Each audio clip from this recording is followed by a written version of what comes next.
Good morning. This is Natalie Gilley with the Bicycle Alliance of Minnesota. Welcome to the Minnesota Bike Walk Leadership Network webinar on Wednesday, January 19th, 2022. I will go ahead and share my screen here and we'll get started.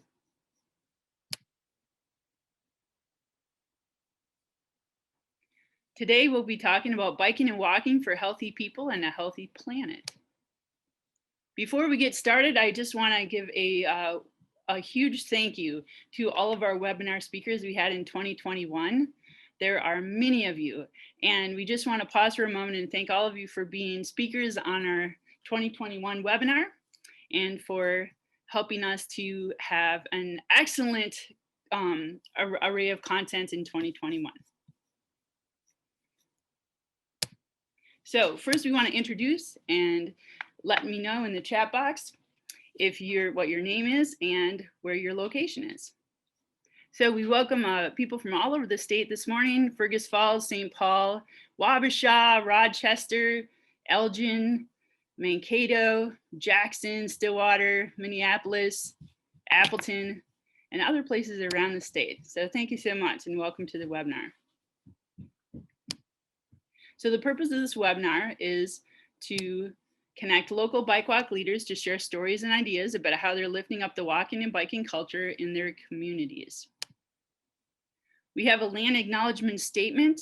We want to acknowledge that we occupy the ancestral land of the several indigenous groups, including the Dakota, Ojibwe, Ho-Chunk, Cheyenne, Oto, Iowa, and Meskwaki people. We honor with gratitude the land itself and the people who have stewarded it throughout the generations. We affirm the Bicycle Alliance of Minnesota's commitment to a partnership with Native nations and urban Indian communities. Despite centuries of colonial violence, this is still and always will be Indigenous land. Indigenous peoples are still here, demonstrating innumerable talents and gifts in the midst of continual oppression. They must be celebrated and uplifted. So you'll see on the screen, there is a link here, and Ted will put that in the chat box here. If you'd like to see what native land that you are located on, you can click on the link and find out. So this is our first webinar of 2022. So welcome to the January webinar. We have a couple of webinars coming up. It's always the third Wednesday of the month. The next webinars are Wednesday, February 16th and Wednesday, March 16th. So save the date for those and we'll get more information soon. If you're joining as a guest today and you'd like to join the Bike Walk Leadership Network, you can send an email to me, Natalie@BikeMN.org, for more information, and we'll add you to the listserv. We also have a Safe Routes to School network that also meets monthly that we cross promote. So if you'd like to join the Safe Routes to School network, email Eric at erict@movemn.org, and they will be talking about infrastructure A to Z and the federal infrastructure bill with an update in February. So reach out to Eric if you'd like to join that webinar. Also coming up in February, on February 2nd, is the Winter Walk Day. And so we invite you to participate in that. And also as part of that is the Winter Snow Boot Award. So if you do hold a Winter Walk Day, then take pictures and send an email to submit an entry to participate in the Golden Snow Boots Award. So Ted will put a link in the chat box here with some more information and the details about this event. So today we are talking about biking and walking for healthy people and a healthy planet. And we have two guest speakers today. And our first speaker will be Dr. Laalitha Surapaneni. She is an assistant professor of internal medicine with a public health degree from Johns Hopkins Bloomberg School of Public Health. She is a practicing hospitalist at the M Health Fairview University of Minnesota Medical Center in Minneapolis and a member of Health Professionals for a Healthy Climate. Welcome to the webinar, Laalitha. Thank you so much for having me. I'm so excited to be here and share with you all planetary health. How does the health of our planet relate to our health and the role that biking and walking can play in keeping us both healthy. Next slide, please. So as I mentioned, I'll go over, some basics of air pollution, climate change in Minnesota, and health equity issues that come from this, and discuss the role of bike and walk in planetary health. Next slide, please. So just a bit of terminology, most of the times when we talk about air pollution, the biggest source of air pollution, it comes from burning fossil fuels, whether, that's coal for energy or the gas we burn in our automobiles. And so when we burn fossil fuels, we get kind of three big categories of chemicals that get released. So one of them are called criteria air pollutants, and that's kind of what we typically talk about when you hear about poor air quality or air pollution. And the common ones are, and the ones that are very dangerous to our health, are particulate matter, which can be very, very tiny, so 2.5 microns, and ground level ozone, which is different from the ozone that's higher up in the atmosphere. So these are the two main pollutants that cause various types of health problems. Then there's, of course, greenhouse gases, which are implicated in climate change. The common ones we hear about are carbon dioxide and methane. Next slide, please. So like I was mentioning, because these pollutants are bad for our health, we've set some national standards, above which it's safe for public health. So we want to have the pollutants as low as possible. So we have it balanced out so that we're benefiting maximum public health. And if you are able to put in some of the levels of these pollutants into an index, and that's what is called the air quality. And so everyone can go to the Air Now website, and if you just pop in your zip code, you're able to see the current air quality in your neighborhood. And as you can see, it goes from good to very poor air quality. Next slide, please. So as we care about air pollution because of the impact that it has on public health. And these are worldwide numbers. And as you can see, air pollution has been definitively linked to heart disease, asthma, and other lung problems, lung cancer, and also stroke. And virtually every part of our body is affected by air pollution, with some recent studies showing how it can even have an effect on the development of fetal brain. Next slide.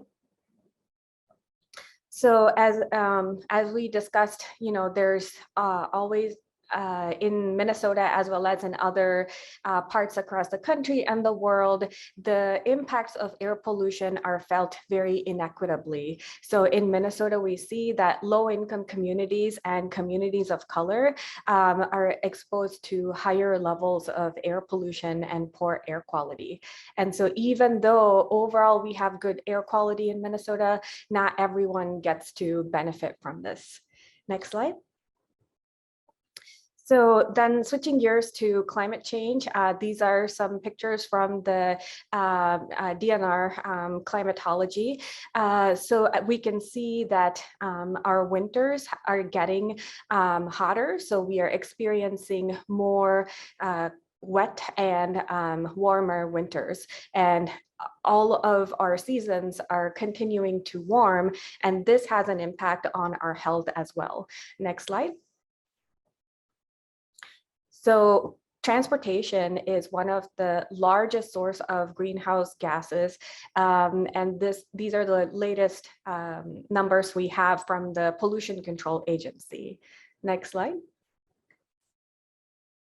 So we'll focus on air quality today. For climate change, there are just so many different ways in which climate affects our health. But sticking to air quality and how that can be worsened by climate.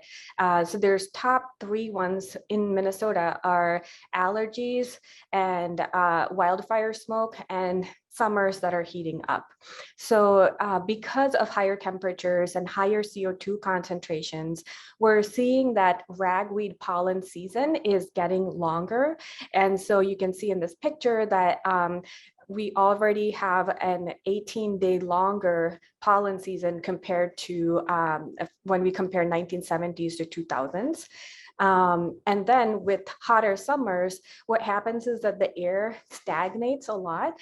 And so then the different chemicals that are released when we burn fossil fuels can interact with each other and generate ozone. So this becomes a problem, not just in urban areas with motor vehicle pollution, it can also be a problem in rural and agricultural areas.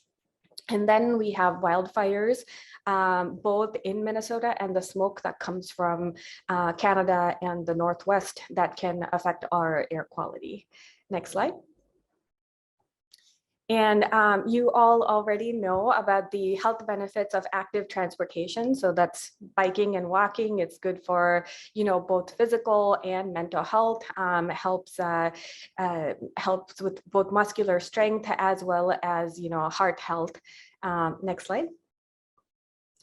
And there are also climate and health co-benefits to it. So these are some slides and graphs that show the decrease in death. So deaths that are averted when we compare with cycling. And as you can see, they're organized by cities where they have a percentage of cycling. And not only does it avert overall mortality, it also decreases cases of diabetes and cardiovascular disease. And this data comes from Wisconsin, and the print is too small for you to read perhaps, but they've estimated that if we switch the car trip, so if the cycling share of transportation is 6%, that approximately will provide 1.2 billion each year in global benefits due to climate change mitigation. And in the US, it would improve air quality so much that you could save approximately 800 million a year in health costs. And I'll put in the link after I'm done sharing my slides with you. And once again, this is not just a concept that is helpful in the urban areas. The picture that you see in the middle is data that shows that most of the car trips in the US, so I wouldn't say most, so around 40% of the car trips in the US are less than 2 miles. And so we can see that easily focusing on converting those shorter trips from car to biking or walking would actually help us both with our health and with our planet's health. Next slide. And, while we can always tell people that you need to walk more, drive less, and I do this a lot with my patients too as a physician, but it's, when we live in cities and states that are built for cars, it's difficult to implement that. And so, I work with health professionals for a healthy climate, and we advocate for system change. So that's something that helps us create neighborhoods that are bikeable and walkable. So these are some of our advocacy activities. As you can see, we were involved in clean cars as well as testimony at the legislature. Next slide. And while we, start talking about developing walk bike infrastructure, we need to make sure that we keep several factors in mind. So, when often we've seen examples that if you develop excellent public transport infrastructure or walking infrastructure, that starts to gentrify neighborhoods. We also need to make sure that we are keeping in mind access to different populations with different abilities, and making sure that these bike routes are safe. And finally, the climate, while biking is going to help us decrease our impact on climate, we are already facing impacts such as, extreme heat and poor air quality and heavy rains, especially in Minnesota. So we need to start planning and thinking about how we can create infrastructure that adapts to all of those upcoming challenges. So these are some conversations that we can continue. Thank you so much. I think I just have my last slide, which has my contact information. Thank you. Thank you, Laalitha. Wonderful presentation. We'll have an opportunity here to ask some questions. I'll give it just a moment here if you want to jot down the Twitter handle, the email address, or the website, which we can put up in the chat box. I think Ted already did that in the chat box here for you to link to if you want more information. So does anyone have any questions for Laalitha?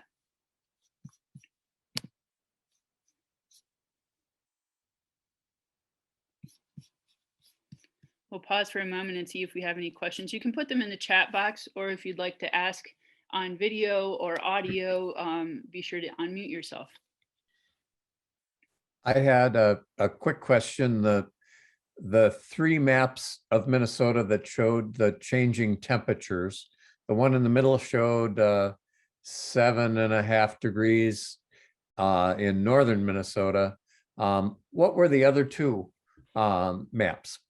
Yeah, so there were various seasons that were okay. changing. And so we actually see a faster change in the winters.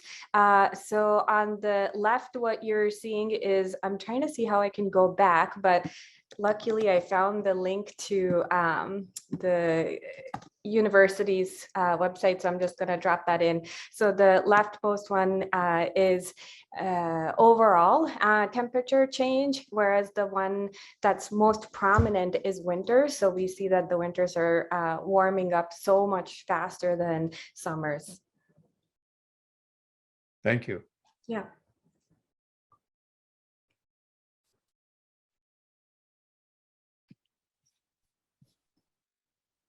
So there's a question in the chat box here. I'll read that for you. Is it true that cycling trips which do not replace a car trip are of small value as a solution to the climate crisis? That is a difficult question to answer, but I think, looking at it from like a planetary health, so public health, as well as helping the climate standpoint, I think I would say that promoting physical activity is always a good idea, especially because so many of us don't meet the guidelines for, a healthy exercise. I would wonder too if, these cycling trips would then be replaced by car trips, if they're not being done for the express purpose of exercise. So that's the only way that I can kind of think about it. There's also a follow-up comment about Zwift helping the climate. I don't know what Zwift is. So this is from Ted. I don't know if I'll pause here a moment and let you speak more about that if you want. That was just me being, that was my snide comment about lots of people do indoor cycling this time of year. And Okay. lots of virtual riding. Great for exercise, not so great for the planet if that's your goal. But I guess it keeps you in shape for the fair weather season. Absolutely. We have a question. I saw Matthew holding his hand up. Did you want to unmute and ask a question? No, I literally just got off one of my Zwift races before I jumped on this call. Oh, great. I'm glad that we had a few minutes in your schedule for Zwift to join us for the webinar today. So that's great to hear too. Any type of physical activity, especially during these really cold days, is excellent to try to incorporate into our daily activities. So we have a couple of other questions here. Let's see here. What do you think about the current air quality indexes less than 50? Is that okay? Yeah, I was, making a comment earlier about like a safe level of pollution. So, there's really no level where particulate matter, especially, is good for our health. But this is like an overall guideline that was made weighing the risks and, risks to public health, as well as what we've deemed, necessary kind of pollution. However, there are studies that show that, people who are already susceptible to air pollution, so let's say elderly, people who have underlying heart disease or lung disease, and children especially, are more prone to the effects of pollution. So I would say, less than 50 is generally considered safe for everyone. However, we should strive to, make sure that our air is as clean as possible. Excellent. So there was a comment in here too about someone who mentioned that when they first participated in 30 days of biking in April, they figured out how many errands they could run, they could complete by bike. So that's something coming up, in April, the 30 days of biking, where you ride your bike every day during the month of April. It doesn't matter how long the distance is, just to get into the routine of getting physically active. And it's eye-opening. Yeah, and I was sharing with Dorian and Natalie before we started talking that I used to live in Bemidji I lived there for 3 years. I never owned a car, and I just kind of lived close to work, and I figured out a way to get to the grocery store even in dead of winter. So I think in a small town especially, it was easy to kind of like get to all the places that I wanted to by walking, even though not all the streets had sidewalks. Yeah, that's excellent. I'm up here in Bemidji moderating this webinar today, and as I join you each month on these webinars, and it was really awesome to hear that Laalitha had spent some time up here. So as we make it through the winter months here and enjoy some outdoor activities, even when it is cold, we can still get around by walking and biking. We just have to kind of prepare for it a little bit more on these more chilly days. So. All right, well, I think I've covered all the questions in the chat box. Let me know if you have one that I have inadvertently scrolled past here. I think we've got those. Is there anyone else that has a question that's joining the webinar today? If you'd like to ask it, you can go off mute and just ask it, or you can type it into the chat box here. I just wanted to add that Laalitha's presentation reminded me of the health and economic benefits of bicycling study that MnDOT did a couple of years ago. And I often quote, bicycling 2 miles 3 times a week reduces your risk of heart disease by 46%. It's kind of a staggering number, and I'm fond of saying there should be billboards on the freeway that say those kind of things. So thank you for, and I put the link to that study in the chat. Thanks, Dorian. That's helpful information, and always good to hear how these work, and especially the connection with dollars too. All right, well, this is wonderful. We'll have a little time at the end for additional questions, but I do want to introduce Dorian, who many of you already know and probably needs no introduction, but we will welcome our second speaker at this point in the webinar, Dorian Grilley from the Bicycle Alliance of Minnesota. He's our executive director and has been doing this work for a really long time. And it's exciting to have him on the speaker panel today with Laalitha. Welcome to the webinar, Dorian. Thank you, Natalie. It's great to be here. And I wanted to share that Laalitha and I spent the last 2 years together serving on the MnDOT Sustainable Transportation Advisory Council. We were 2 of the 20 people, about 20 people that were appointed, and Laalitha and I also served on the vehicle miles traveled reduction and transportation alternatives subcommittee. So next slide. And the Sustainable Transportation Advisory Council was created to help advise MnDOT and the state to accelerate their implementation. They were falling behind on the goals set in Minnesota law in 2007 in the Next Generation Energy Act, that we were to reduce greenhouse gas emissions by the amount shown on the screen. And I think it was a very productive couple of years that we spent. We made some great recommendations, which I'll talk about in the next slides. So MnDOT does have an Office of Sustainability and Public Health. So they too totally realize that transportation is the largest source of greenhouse gas emissions, and that it does impact public health in significant ways. So these are the goals that their office has on their website. So I think it's really important that public health is included in transportation decision-making. And Laalitha just gave you the statistics of some of the statistics of why it's really, really important. So next slide. So here's how the group was organized. It was co-chaired by Commissioner Margaret Anderson Kelleher and Chris Clark, the president of Xcel Energy. As a side note, both are members of the Bicycle Alliance of Minnesota and have joined us in our events. So they are believers in what we do. And I actually helped the commissioner purchase an electric assist bicycle last summer, or a couple summers ago. So the council was broken into 3 work groups. One that focused on fueling and powering transportation, a lot of electric vehicle discussion and charging station discussions in that.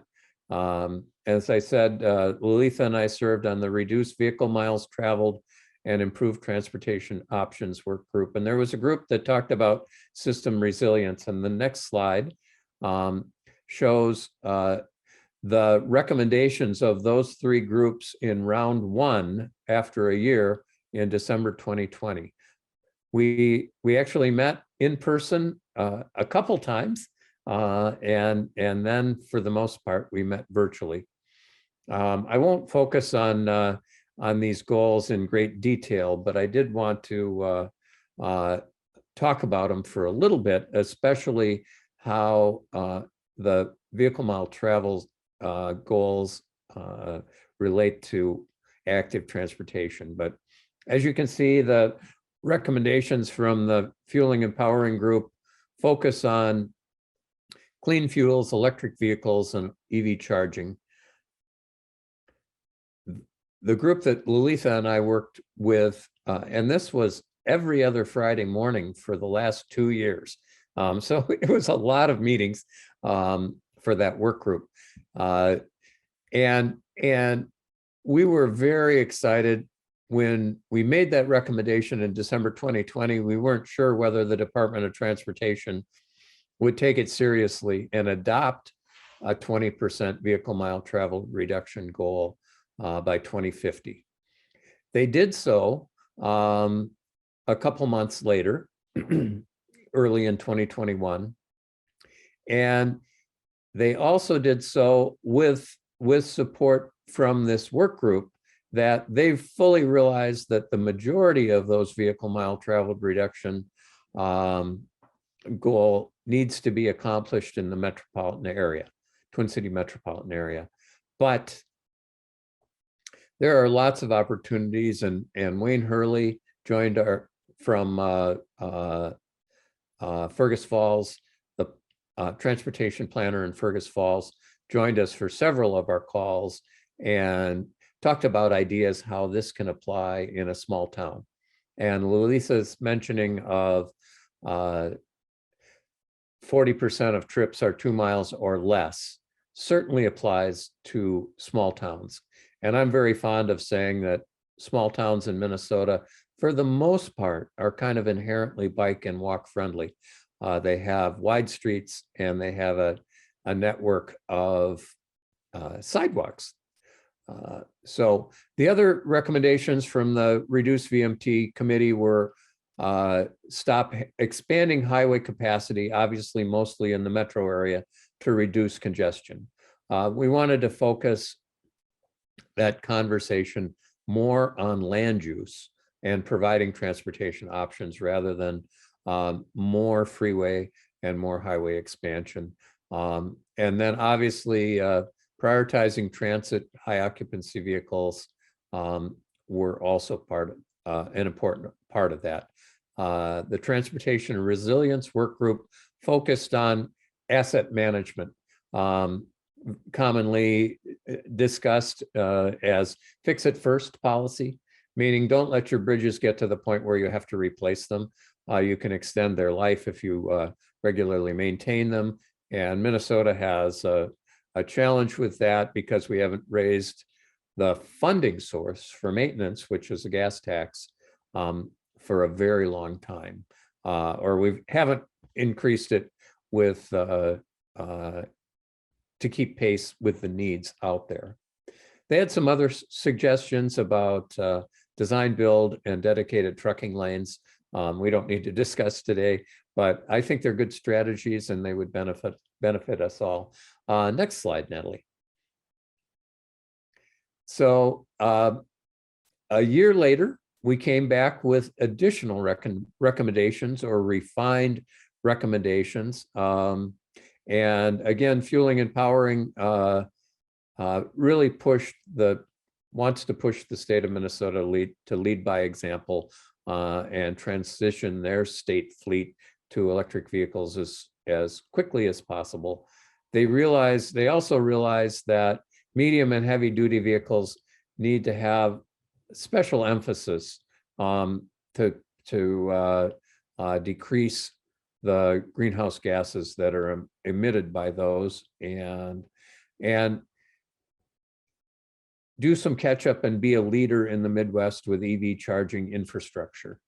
My wife and I recently, 6 months ago, bought an electric vehicle, and I went to a meeting in Rochester, and it was a real challenge to find a place to charge it. There's really only one high-speed charger that was available with the network that I've already paid for, and it was busy. I had to go to another network. I had to pay $30 to put $10 worth of electricity in my car, and it was a little on the frustrating side. But anyway, I'm not going to focus on that because the next goals, I think, are really, really important and apply to active transportation. And we need to make sure that MnDOT, the Met Council, and the other metropolitan planning organizations adopt that 20% goal and that MnDOT leads the way in implementation. I think one of the keys there, and I think they're doing a very good job, one of their strategies when they got $5 million in the appropriation bonding bill last year, $5 million of cash, general fund cash, for active transportation for the first time ever. They just submitted a couple weeks ago or released a request for proposals for active transportation planning. And they will do a similar process that they do with Safe Routes to School and have been doing for Safe Routes to School plans for a long time, or many years now, which is hire a planning consultant and then ask communities to apply and allocate a portion of that consultant's time to doing plans for that community.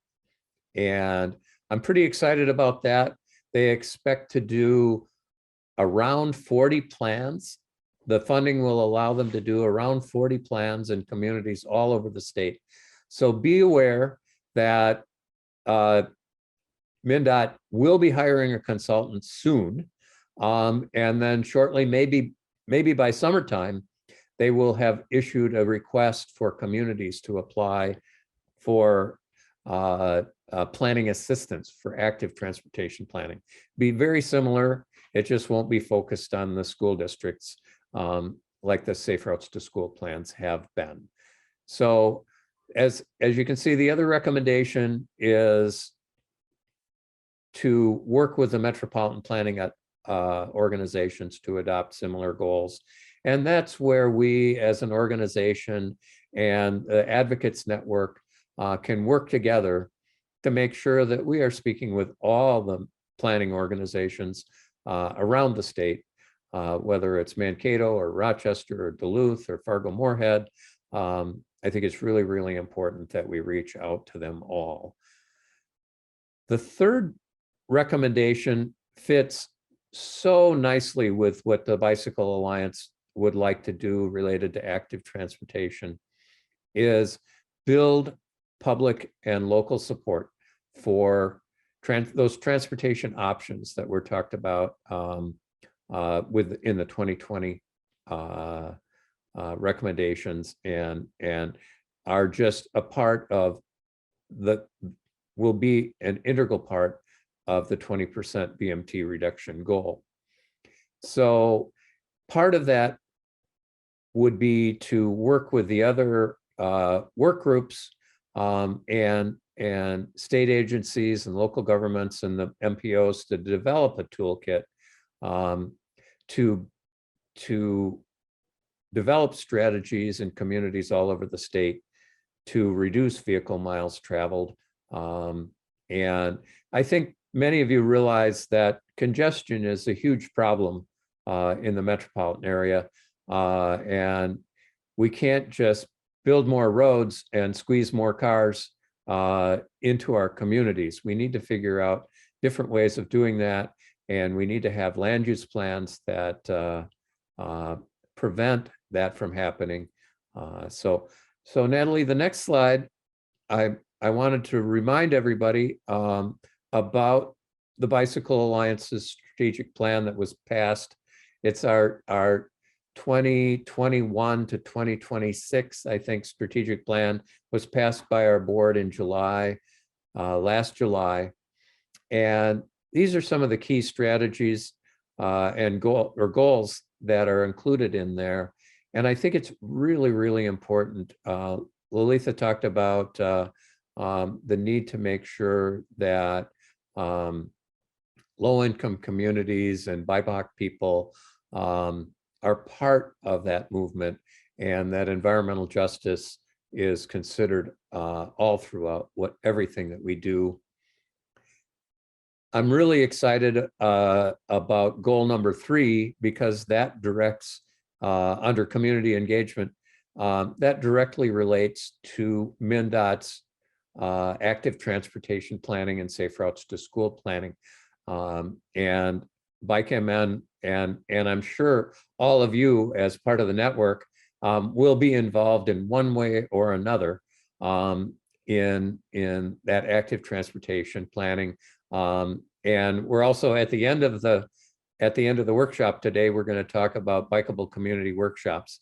And I hope all of you will encourage your local government to apply, because it all just fits together. And there are all these pieces, whether it's bike education in the schools or infrastructure investment, encouragement, engagement of everybody in your community.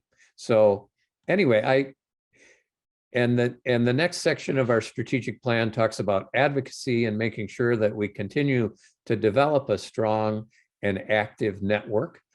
So your being on the call today is just so important to all these strategies. And I really think that BikeMN has a big role to play in organizing a campaign to change the narrative about driving and encourage more people to walk, bike, and take transit where transit is available. But transit's available in almost every community in Minnesota, thanks to the Greater Minnesota Transit Program. So, and of course, as I said, education is a really important part of that for both adults and kids. We are going to start our adult learn to ride programming this summer in the metropolitan area, in focusing on low-income communities. But I would love to work with all of you to figure out how we can make that program available in communities all over Minnesota. Because as you all know, we have new immigrant populations everywhere. And many people came to Minnesota from cultures where they didn't ride bicycles, or women weren't allowed to ride bicycles, and we would like to be a part of facilitating that change in all over Minnesota. So I think that's my last slide, Natalie. And so if we have questions, we can take them now. And Natalie, you want to read them to me from the chat box? Sure, there was some chat happening while you were talking here. So thanks for pausing for the questions from the chat here. So there was a couple of questions, and Ted shared a few links that were helpful to respond to some of the questions as well. So there's some supportive information in there, Dorian. So there was a question, do we know the commuting mode split for each of the modes, walking, biking, mass transit, automobiles, Minnesota, Minneapolis, St. Paul, Metro? And then Ted shared a link to the go minneapolismn.org or .gov link in the chat box. Or did you want to say anything else about that, Dorian? Yes, I think Minneapolis really does show that with a sustained effort, you can't abandon the effort, but with a sustained effort, you can change mode share in favor of bicycling and walking. And Minneapolis started a non-motorized pilot project in the mid-2000s, and they were able to change the bicycle mode share from about 2% to about 5% over the course of several years. But in general, the bicycle mode share is about 1%. And I don't know what it is nation or worldwide, but as Laalitha mentioned, if it was 6%, it would make a huge difference. And I think we have the opportunity to do our part here in Minnesota, especially with the invention of the fat bike. We're all we're all used to going outside in the wintertime, and the technology is catching up with what we like to do. So, other questions? Awesome. There is one other question here. Will e-bikes be included in EV rebates? And again, Ted shared a link with some information about that. Is there anything else you wanted to say about that? I think eventually e-bikes will be included in rebates and tax credits. But unfortunately, the second half of President Biden's big stimulus effort, the Build Back Better, doesn't look like it's going to pass. And that had an e-bike tax credit, and it also had a bicycle commuter benefit in it, which was also a tax credit. And right now there is a tax credit that's available, but it's an either or, transit or bicycling.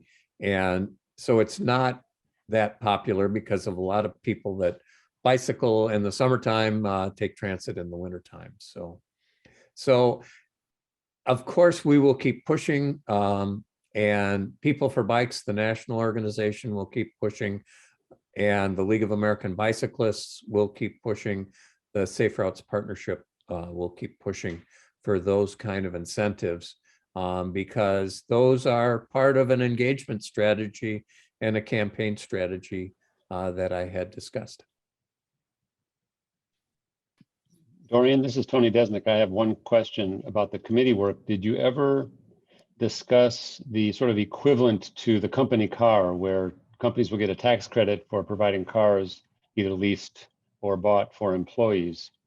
But was there any discussion that would extend that to bicycles? Not specifically, Tony, but I think that's a great idea that we can include in a great strategy that we can include going forward. Thanks for the questions, Tony, and for the additional information here, Dorian. There's one other topic that's in the chat box. Do we see any support from the health insurance folks for active transportation? And a couple of comments Laalitha made in the chat box here. I know some programs by insurance companies and by hospitals that support biking to work. but I don't think large organizations are involved in advocacy to create bike walk infrastructure. Is there anything else? Maybe this is a Laalitha question that you wanted to add as a follow-up to the chat that you had here with Ian? Not really. I think maybe just something for all of us to like think about. How do we push our own organizations that we're involved in to kind of play a more active role in creating the bike walk infrastructure?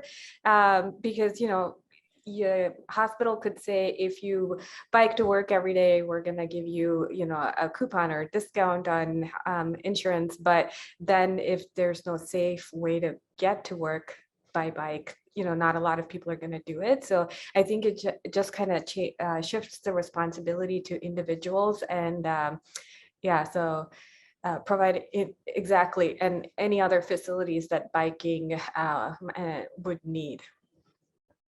There's the classic story of Quality Bicycle Products in Bloomington that's been paying their employees $3 a day in credit to bicycle or walk to work. And they are self-insured, and they found that the 20% of people that bike or walk 2 days a week or 100 times a year cost them it was 50% less. But when we to insure, their claims were 50% less than the other 80% of their employees averaged together. But when we brought those statistics to some of the huge businesses in Minnesota that are publicly owned and traded, they found, you know, that kind of incentive program to be much more complicated to implement in an equitable way, and they had liability issues and all sorts of things like that. But that's not to say that Target Corporation has more indoor bike parking than they have indoor car parking at their headquarters in downtown. Not at all their stores, but at their headquarters in downtown. It is a very bike-friendly business and a great example of how it can be done at a very large scale. So. Excellent. I appreciate all the questions that people are asking today and all the insight that both Dorian and Laalitha have provided to have this dialogue. We have a couple of closing pieces that we would like to share with you. Dorian mentioned the Bikeable community workshops. So we'd like to play a video for you, which is a video message from Tim, who's our Green Corps person, who is at the moment teaching a winter biking course. So he couldn't be in 2 places at once. So we have recorded a video to share with you from Tim. So we will go ahead and do that now.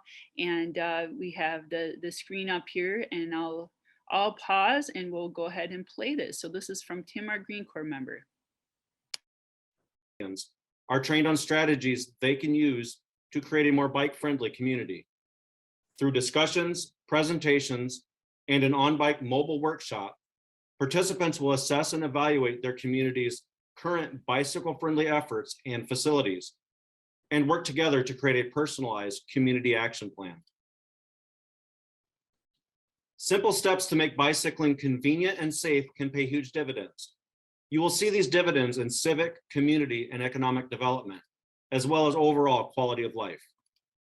Given the opportunity to ride, residents enjoy dramatic health benefits, increased property values, reduced congestion, and more money in their pockets to spend in the local economy. To be clear, I'm talking about getting and keeping more money in your community. 2022 is the time for action. The pandemic has changed how communities view and value transportation. In response to social distancing efforts, biking and walking replaced many vehicle trips for both commuting and leisure. Planning to make it more convenient for people to continue to bike and walk is an opportunity to develop safer, healthier, and more resilient communities.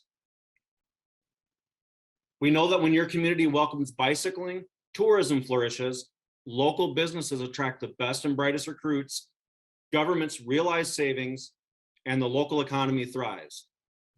Hosting a bikeable community workshop is a great way for your community to be more bicycle friendly.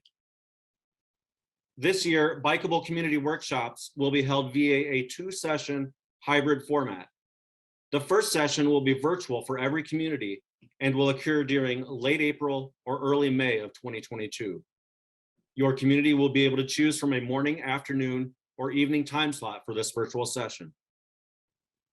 The second session will be specific to your community and can be held virtually or in person, depending on your preference and current COVID guidance. This session will include the community bike ride and audit, as well as creation of an action plan to make your community more bike friendly. These second sessions will occur in May and June of 2022. The first step to hosting a bikeable community workshop is to assemble a team. A few friends or professional acquaintances in your community who have a similar passion for biking. Next, your new team will want to review the 2022 Bikeable Community Workshop Planning Guide. This planning guide is available for download at BikeMN.org/BCW. After you have reviewed the 2022 planning guide, reach out to me with any follow-up questions at tim@BikeMN.org. The final step in the process of getting your community selected to host a 2022 Bikeable Community Workshop is to apply. The 2022 application can be found at BikeMN.org/BCW. We hope that you choose to host a Bikeable Community Workshop in your community this year and look forward to working with you in 2022 to make your community more bike friendly. Questions can be answered by emailing tim@BikeMN.org or visiting BikeMN.org/BCW. Thank you and have fun biking in 2022.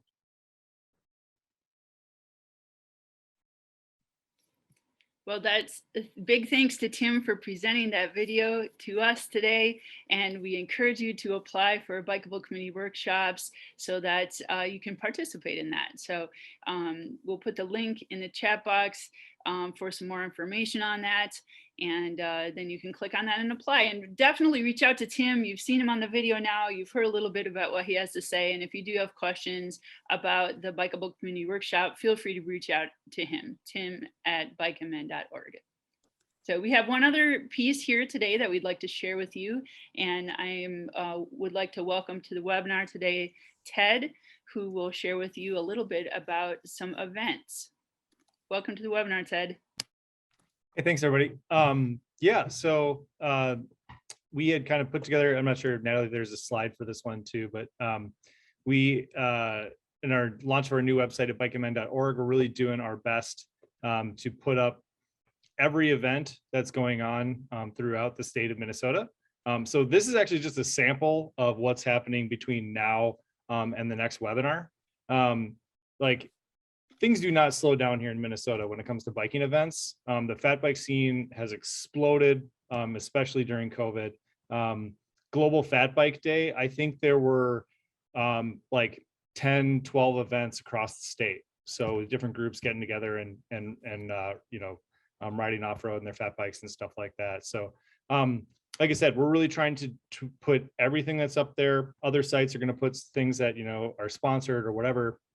We're not making money on any of these. We just want people to find things in their own communities to get excited about, or find something like, in July, August, to plan for, train for, and it gives you an excuse to visit, some of these other great communities that we just talked about, bicycle friendly places all over the state. Like I said, we're adding more and more of these all the time.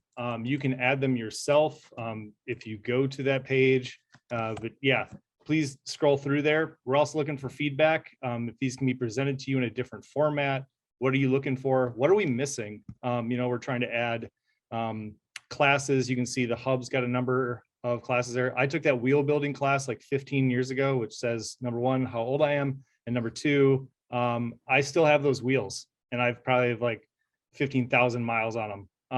So I highly recommend taking a wheel building class if that's anything you're even remotely interested in.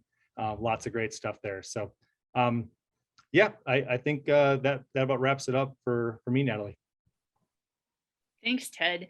This is an awesome list. It's excellent to see all these on here, and hopefully folks that are participating in the webinar, maybe you can, let's see here, there's reaction pieces on Zoom. If you want to like give a thumbs up or a hand clap, if you're participating in any of the events that you see on the screen, you know, maybe give a little reaction on your Zoom screen to let us know that you're participating. And, you know, definitely check out BikeMN.org if you'd like to see more events.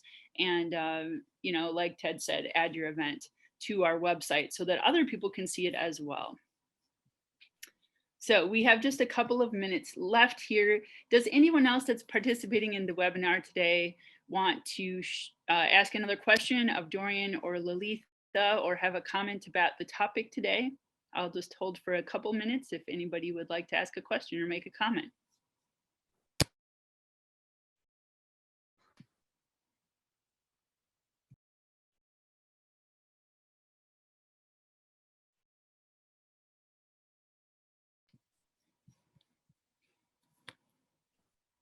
Okay, so there's some comments that people are making about being excited for different gravel rides and rides throughout the state. So yes, definitely stay active all year round, as the theme has emerged with all the speakers today. We love to be outside, whether it's sunny out or snowing. So thank you so much to everyone who's been a participant today. Special thank you to Dorian and Laalitha for being our guest speakers today, and for Ted to helping out with all the AV today to run the video and share some information about the events. Have a wonderful rest of the day.